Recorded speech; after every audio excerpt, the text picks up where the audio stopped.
Bienvenidos a este canal de filosofía, teología y la visión franciscana del hombre y de la vida. Vamos a ver el tema educación en la fe. Educar en la fe no es dar sabias lecciones teóricas, no son clases magistrales. Hay todo un estilo cristiano de ver las cosas y de interpretar los acontecimientos de la vida y ha de respirarlo tanto niños como jóvenes, adolescentes, en casa, en la escuela, en la parroquia, en las comunidades cristianas, allá donde la moral y la religión son reducidas al ámbito exclusivamente privado, faltan las fuerzas que puedan formar una comunidad y mantenerla unida. A tenor de lo que nos decía Joseph Ratzinger, Benedicto XVI de feliz memoria. Viejos tópicos que son utilizados por muchas personas e incluso por padres de familia que llegan a afirmar que pruebe un poco de todo para que sepa elegir mejor. Afirmaciones que conducen muchas veces a graves errores.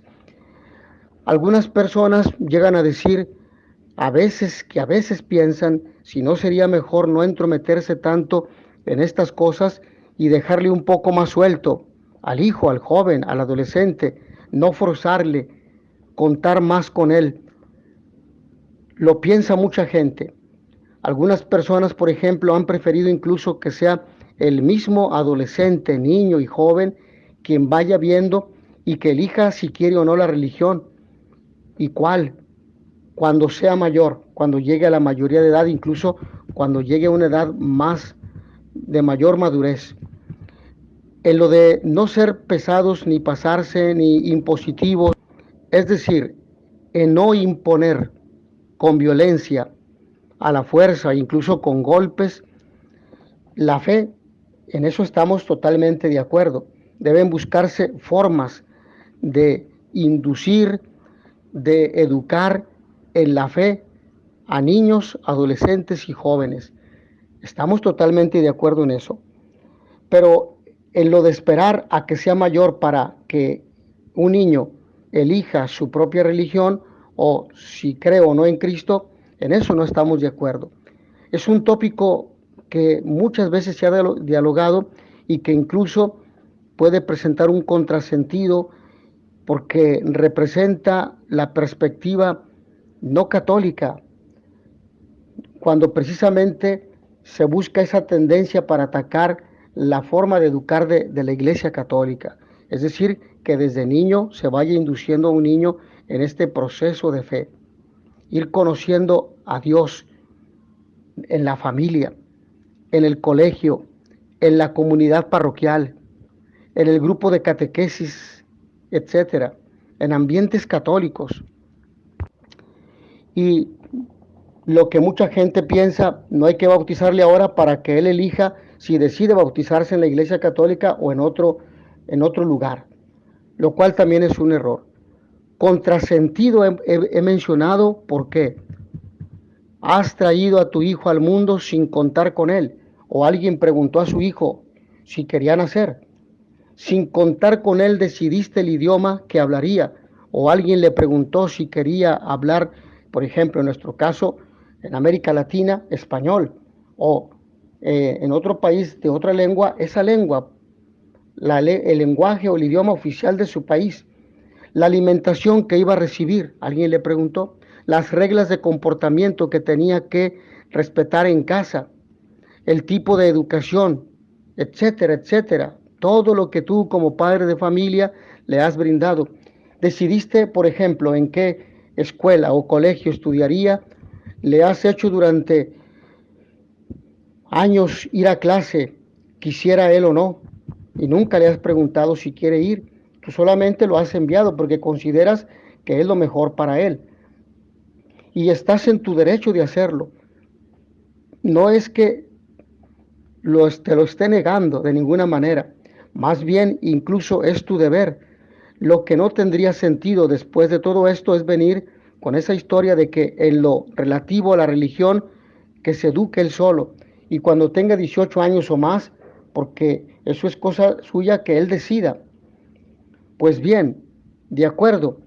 Además, yo no soy un juez que dicte normas de planificación o también actitudes posesivas, pero tampoco les puede obligar por la fuerza a rezar o ir a misa.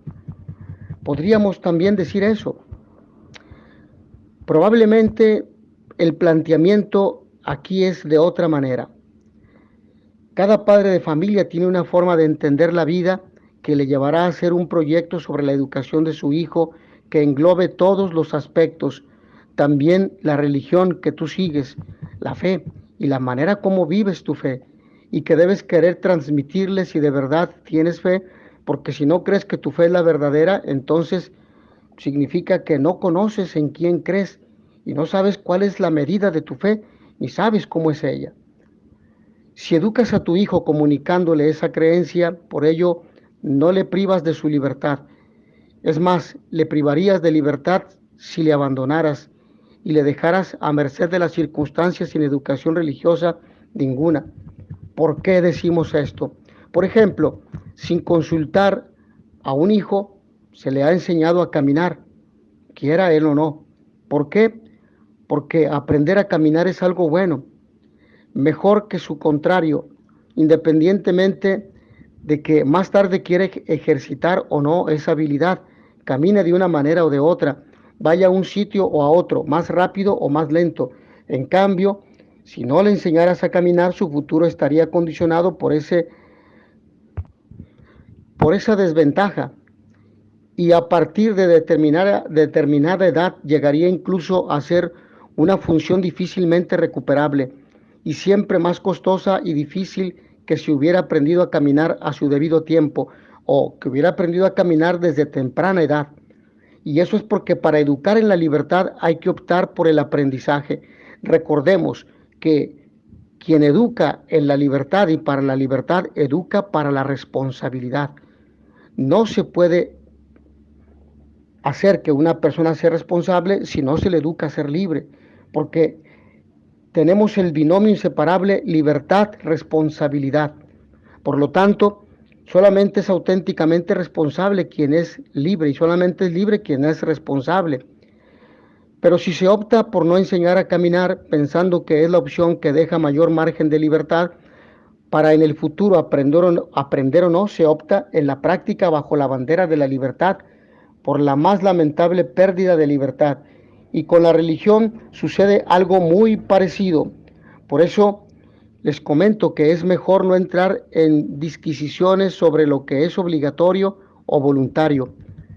El niño, el joven, asume con total naturalidad toda una serie de cosas, de creencias, oraciones, devociones, normas, morales, sobre las que no se plantea problema ninguno. No los plantees tú. ¿Por qué no decíamos antes que había que hacerle pensar? Nos estamos contradiciendo. Lo decíamos e insisto en ello, conviene hacerle pensar a un hijo, a una hija, a un niño, a un adolescente, a un joven, pero eso es compatible con no darle facilidades para tomar decisiones cómodas. Sería una ingenuidad dar facilidades al joven, al niño, para abandonar su fe. Tan equivocado es intentar inculcar la religión o la fe a base de severidad, de violencia, como echarla a perder por llevarle ingenuamente por el camino de lo fácil. Nada es fácil, sabemos, en la vida. A los 12 años la fe del niño suele ser viva y sincera, y cuando se aleja de ella es casi siempre por simple comodidad. Hay que hacerle pensar, sí, pero concediéndole capacidad de decisión a medida que vayamos viendo que crece su responsabilidad. No se puede tratar a todos de la misma manera. Si el niño y el adolescente no tienen aún resortes para resolver, es decir, capacidad reflexiva para resolver algo con sensatez, sería un perjuicio para él provocar esa elección. Eso significa que la fe es algo serio y que la fe es un proceso de educación.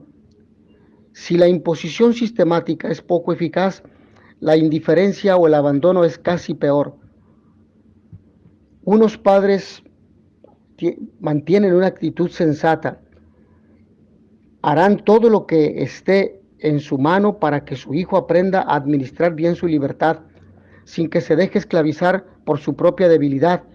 Y a esa edad las principales esclavitudes serán probablemente la pereza y el egoísmo. Pongo otro ejemplo. Su éxito académico, quizá ya lo has comprobado, dependerá mucho de que consigas hacerle pensar que ser buen estudiante es una gran cosa, es algo importante y significativo. Es la base de un edificio que representa el saber, el conocer, para que descubra el atractivo del saber y vaya adquiriendo afición por la lectura, por realizar sus actividades en tiempo y forma, por leer, por comprender, por reflexionar, por explicarse lo que lee. Hacerle razonar sobre eso es compatible con que sepa que a clase debe ir todos los días y no le preguntas cada mañana si le agrada ir a la escuela o no, ni discutes sobre si es obligatorio o voluntario. Por eso, igual que un día será ya él quien se plantee que estudiará y qué rumbo, qué va a estudiar y qué rumbo dará a su vida, porque tendrá ya una madurez suficiente para hacerlo. También un día abandonará o continuará su práctica religiosa, pero a los 10 o 12 años es un error plantear disquisiciones de ese tipo. No es difícil inculcar en los niños y adolescentes una sincera y una voluntad férrea, recia vida espiritual, que le lleve a desear libremente ser un buen cristiano y cumplir con todas sus exigencias. Si le educas bien ahora y logras que nazcan en él ideas y sentimientos adecuados, dará luego un rumbo acertado a su vida. Ese es tu papel de padre y educador. El problema con la libertad viene cuando no se han logrado hacer nacer esos deseos o cuando algún agente externo, un mal profesor, unas malas lecturas, una mala amistad, un mal profesor que es agnóstico y que no respeta la fe de los demás, que la atropella porque les enseña que Dios no existe o que el error es creer en alguien que no se ve. Cuando tenemos a un profesor ateo, agnóstico, que no sabe respetar la fe de los demás, tenemos a un mal profesor. Cuando les hace leer lecturas ateas sin explicarles o sin hacerles ver la contraparte, tenemos malas lecturas. Está erosionando sus convicciones religiosas. Y el joven, el niño, es aún demasiado joven para decidir abandonar la práctica de su fe, igual que lo sería para abandonar los estudios. Si escuchamos a un niño que dice, he tomado la decisión de no continuar con el 5º año de primaria o con la secundaria, entonces sabemos que es una decisión que tendría que dialogarse con él para hacerle notar el valor y la importancia que tienen los estudios ahora para la vida futura, para el campo laboral, para su felicidad, para construir conocimientos, para ser mejor persona, para tener un mejor proceso educativo, etc. Los padres deben intervenir a tiempo y sostener su fe como se pone un soporte a un árbol tierno que se tuerce, porque a esta edad es aún perfectamente recuperable. Pero es bueno que el niño y adolescente sepa que hay más cosas en la vida y no se forme, se eduque demasiado resguardado, como en un invernadero. ¿No les parece? Sí, pero ten en cuenta que tu hijo tiene ya numerosas facilidades para el mal gracias al poco recomendable ambiente que se ve obligado a respirar con frecuencia en la calle, en la escuela misma, a través de algunos medios de comunicación donde impera el secularismo, es decir, donde impera la idea de que Dios no existe o de que el hombre lo ha matado y de que Dios hay que sacarlo de la educación porque la educación es gratuita y laica y por lo tanto allí nos debemos avergonzar de Dios como algo del pasado. No caigamos en el extremo de obsesionarnos con que sepa que existe lo bueno y lo malo y que luego Él decida porque el experimento puede salir muy mal. Sabemos que en la vida se deben practicar los valores. No nos obsesionemos con que salgan de él todas las buenas iniciativas. Vamos a darle alguna facilidad para el bien, sin forzar en exceso, pero sin ser ingenuos. Si el niño y adolescente fuera mayor, el planteamiento sería diferente. En cualquier caso, la habilidad de los padres encontrará una solución que no demuestre desconfianza y al mismo tiempo no suponga, como decíamos, facilitar ingenuamente al joven a abandonar la práctica religiosa, al niño también. A hacer el bien también se aprende y por tanto hay que enseñarle y hay que enseñarle con el ejemplo. Esto es importante. Eso no es nada fácil, evidentemente. Lograr este equilibrio constituye, como tantos otros aspectos de la educación, un auténtico arte que los padres de familia deben aprender. Un arte es simplemente hacer bien algo difícil. Ahora bien, respecto a la misa y la confesión, el niño y joven tienen que ver que se da importancia a la misa dominical. Por ejemplo, desde luego, si los padres faltaran habitualmente a misa y su hijo acaba teniendo una buena educación en la fe, habrá sido un poco concurso de ellos. Y si faltan de vez en cuando sin mediar un motivo suficiente, dará a los preceptos de su fe la importancia que ve que le conceden sus padres, o sea, poca. Si, por ejemplo, la familia sale un domingo y por no levantarse antes no cumple el precepto dominical, el niño y adolescente pensará que esa obligación cristiana no tiene suficiente importancia como para madrugar o para organizarse mejor e ir el sábado por la tarde. Si otro domingo están de visita en casa de los tíos que nunca van a misa y ve que entonces sus padres tampoco van, pensará que se trata de una mera costumbre sin más trascendencia que puede ceder ante cualquier otra cosa. También ha de ver la confesión como una práctica natural y frecuente en toda la familia, acudiendo al sacramento de la penitencia al menos 1 o 2 veces al mes, a más tardar cada mes, porque es importante estar en la amistad con Dios, en la gracia, tener la gracia, la vida de Dios en nosotros. A lo mejor con una frecuencia tan alta conseguimos aburrirle, es decir, si existe una conciencia escrupulosa de que la confesión sea 2 veces a la semana, probablemente maleduquemos también en una conciencia escrupulosa. Todo es pecado, todo. Y podemos también educar erróneamente en la fe. A esta edad suele resultarle grato confesarse, aunque al principio tenga que vencer una pequeña inercia. Se puede ver de forma clara en las familias, parroquias y colegios donde se les facilita hacerlo. Acuden con gran ilusión y absoluta naturalidad. Después de partir de los 14 años, quizá les cueste un poco por vergüenza más que por otra cosa, pero salen encantados. Les agrada. Es un error privarles de la confesión por pensar que no tienen malicia todavía, puesto que no hace falta malicia para ofender a Dios. Pueden ofenderle, como pasa casi siempre en la mayoría de las personas, sencillamente por debilidad. Y la ayuda psicológica y espiritual que reciben con la confesión es fundamental. Explícaselo bien. Haz que vayan a confesarse, convéncelos. Aunque alguna vez haya que hacerles ver con un poco de insistir una vez, es decir, decirles y luego volverles a decir de modo amable, como tienes que hacer tantas veces para que estudien más, para que realicen su tarea en tiempo y forma, o para que ayuden en casa, o para que sean más ordenados. De la misma manera tendrás que hacerlo con esa creatividad. Si las cosas se han llevado mínimamente bien, a esta edad el niño y adolescente no suele plantear problemas ni con la misa ni con la confesión, pero puede empezar a verlos y habría que actuar con rapidez, aunque con prudencia. Sí, por ejemplo, ahora va a jugar al básquetbol cuando nosotros vamos a misa y tiene que ir luego él solo a otra hora. No sé si controlar esto un poco no vaya a estar engañándonos.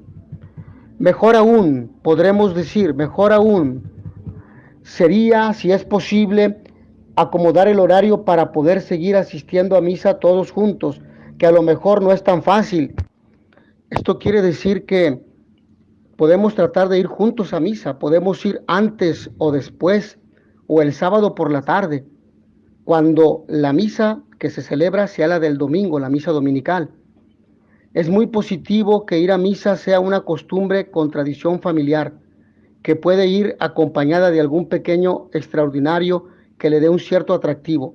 Sin embargo, es importante decir que se va a misa el sábado cuando por alguna razón no se puede ir el domingo, pero que se debe formar a un niño y adolescente en participar, en celebrar la misa el domingo, porque es el día del Señor. Ir el sábado es en algunas ocasiones, por ejemplo, en estos casos. Muchas familias dan luego un paseo, compran unos churros, unos helados, organizan un desayuno más de fiesta o lo que sea. Eso no es comprarles, sino darle un natural y lógico aire festivo al día del Señor, al domingo. Y esto debe de ser formativo.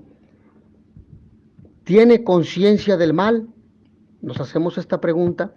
Hemos hablado de la confesión y quizá venga bien extenderse un poco sobre la conciencia del mal y sobre el perdón. Es algo que tiene mucho que ver con el ambiente familiar. Ha de haber un clima que aleje las reacciones de orgullo y engreimiento, una dinámica que haga fácil y natural pedir perdón. Recordemos que el matrimonio son ministros del perdón, porque se han perdonado ofensas. Un matrimonio de 5, 10, 15, 20 años han pasado por procesos de perdón, a veces dolorosos y difíciles, y con ello han enseñado a sus hijos a amar y perdonar, a servir. Hay que perder el miedo a hacerlo, rechazar la suficiencia que nos paraliza a la hora de decir, oye, perdona de verdad que siento aquello, o no quería ofenderte, lo siento, y enseñar a los hijos a hacerlo con agilidad. Además de pedir perdón a la persona ofendida, el niño y adolescente ha de saber que Dios queda también ofendido y que espera también que se le pida perdón en el sacramento de la confesión. Lógicamente, la ofensa será mayor cuanto más grande sea la bondad y categoría personal del ofendido, y en el caso de Dios es infinita, que vaya comprendiendo el gran desafecto para con Dios que hay en el pecado, sin agobiarle, pero explicándole que debe pedir perdón, y se pide perdón al Señor haciendo un acto de contrición. Luego debe acordarse de contarlo cuando vaya a confesarse, y hay cosas que son graves y requieren confesarse con presteza, porque han supuesto dejar de estar en gracia de Dios, es decir, en amistad con Él. Hablas de ofensas y de pecados como si fuera un bandolero. Algún padre de familia puede decir esto, y no es más que un niño. A los 10 o 12 años y antes, ya lo hemos dicho, un niño y adolescente tiene perfecta conciencia de que hace cosas mal, de que actúa mal, de que habla mal, de que ofende, de que agrede, de que no hizo lo que tenía que haber hecho, aunque tenga un aspecto ingenuo y angelical, pero la ingenuidad sería nuestra si no lo advirtiéramos. No es ningún dechado de perversidad, es cierto, pero a su nivel reconoce y valora con suficiente claridad el bien y el mal, porque tiene esta conciencia moral que Dios nos ha dado y es la voz de Dios que nos habla, que nos advierte. Si comprende esto y se acostumbra a examinar su conciencia y a pedir perdón por lo que hace mal, no le va a crear ningún trauma, sino que le hará un gran bien. Desde su uso de razón, hace ya unos años distingue, y quizá mucho mejor de lo que nos parece, entre el bien y el mal. Es cierto que sus malas acciones suelen ser cosas que a nosotros nos parecen de poca entidad, pero para él sí tienen importancia. Son malas acciones a su nivel, pero malas acciones. Nos jugamos la formación de su conciencia, aunque no sean crímenes, son malas acciones, y hay que hacerle escuchar y obedecer la voz de su conciencia, porque recordemos que, como dice Juan Pablo II en Veritatis Splendor, el esplendor de la verdad, esta ética sobre moral, sobre teología moral, ahí afirma que la conciencia moral es la voz de Dios, o en ella habla Dios, y por eso debemos formarla bien, con claridad, evitando tanto la laxitud, nada está mal, nada es malo, como todo es pecado, todo está mal, es decir, una conciencia escrupulosa, estrecha. Tu hijo tiene experiencia igual que tú y que yo sobre lo que es hacer el bien y el mal y ofender a Dios. No permitas que nadie le disuada de sentirse mal consigo mismo respecto al pecado. Es la voz que debiera ser amistosa de su conciencia, que le reprocha algo que ha hecho mal, como te pasa a ti y a mí. Ponle ejemplos y póntelos tú. Al aceptar en una compra más cambio del debido, has actuado mal. ¿Ha valido la pena por unas monedas de más? ¿O aquella mentira? ¿Por qué? ¿O al mostrarte egoísta con aquel que te pidió ayuda?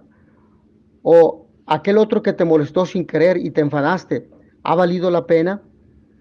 ¿No estás ya arrepentido de haberlo hecho? Son ejemplos de cosas pequeñas, pero las hay más graves. Tenemos que saber que ofendemos mucho a los demás y a Dios. Que nos acostumbremos a confesarnos. Es desnudar el alma ante Dios por mediación del sacerdote. Es algo que puede costar, pero después de recibir la absolución, te encuentras más cercano de Dios, más cerca de Dios. Le has complacido, estás en gracia. Dios te ha perdonado, te da fuerza para enfrentarte con la tentación y con su gracia superarla. A esta edad, repito, sabe perfectamente lo que es el acoso de la tentación y lo que es vencer o sucumbir ante ella. También decíamos que no le suele costar confesarse si se le facilita hacerlo. Lo mejor es ir con él y que nos vea confesarnos a nosotros también. Sería un error insistirle en ello y que luego a nosotros nos diera pereza o pena, vergüenza, ir delante de él con el ejemplo. El niño y el adolescente mantiene así limpia su alma, y esa es una gran defensa contra el acoso de las pasiones que quizás se desaten en el futuro. Evidentemente, la confesión nos acerca a Dios. Por lo tanto, no le privemos de esa ayuda, y menos para esos momentos. ¿Por qué luego pierden la fe? Lo que no quiero es que con esto me pase como con el mayor. Algunos papás dicen que al principio, bien, con las primeras crisis de la adolescencia empezó a enfriarse y ahora a los 20 años es agnóstico por completo, e incluso una vez que ha entrado a la universidad, porque la universidad tiene orientación agnóstica o atea, y entonces inducen al adolescente a avergonzarse, o al joven, mejor dicho, a avergonzarse de su fe. ¿Y has pensado sobre las causas de ese abandono progresivo? La gente puede decir, por supuesto, lo hemos hablado con matrimonios, amigos y nuestros, y no somos los únicos a quienes nos pasa. He escuchado esto de algunos matrimonios. Es bastante normal, es ordinario. Siempre acabamos concluyendo que esas crisis de fe de la adolescencia se deben a que no hemos acertado en algo durante los años anteriores. ¿Has pensado si el problema no será que le falta consolidar las virtudes básicas para poder vivir las exigencias de la moral cristiana? ¿Has dicho exigencias morales a los 10 o 12 años? Acabamos de hablar de que a esas edades el adolescente o preadolescente tiene una conciencia suficientemente clara de lo que hace mal. Y la fe puede perderse por muchas causas, pero tal vez la que ejerce una influencia más fuerte sea el propio desorden moral. La fe está sostenida por la voluntad y por la gracia de Dios. Si falla la moral, se pierde la gracia de Dios. La voluntad se orienta al mal. La fe acaba por resentirse. Por eso la fe acaba en cierta manera por estar condicionada por las disposiciones morales. Hemos de considerar algo importante, que todo ser humano a lo largo de toda su vida necesita acercarse a Dios, que es la fuente del amor, de la bondad y de la fe, de la esperanza y de la gracia. Por lo tanto, padres de familia tienen una gran responsabilidad: enseñarle a platicar con Dios, enseñarle a estar con Él mediante oraciones breves, sencillas, o también puede ser el rezo del rosario. Puede ser momentos de lectura de la Biblia, donde ellos lean, donde ellos expliquen lo que entienden o lo que a ellos les parece, haciendo momentos de silencio para escuchar la palabra de Dios, para ver qué les dice Dios. Momentos donde incluso se vean películas de santos y se dialogue sobre ellos, lo que aprendieron, qué valores conocieron, entendiendo que todo es formación, todo es proceso de formación, es educación, y que esto se realiza en la familia y con el ejemplo. Es importante. Por lo tanto, comprender que la oración es importante, el principal medio para que un niño, un joven, conozca a Dios, le pueda escuchar, lo ame, lo siga y dé testimonio de Él. Asimismo, entender que la oración por excelencia es la Eucaristía.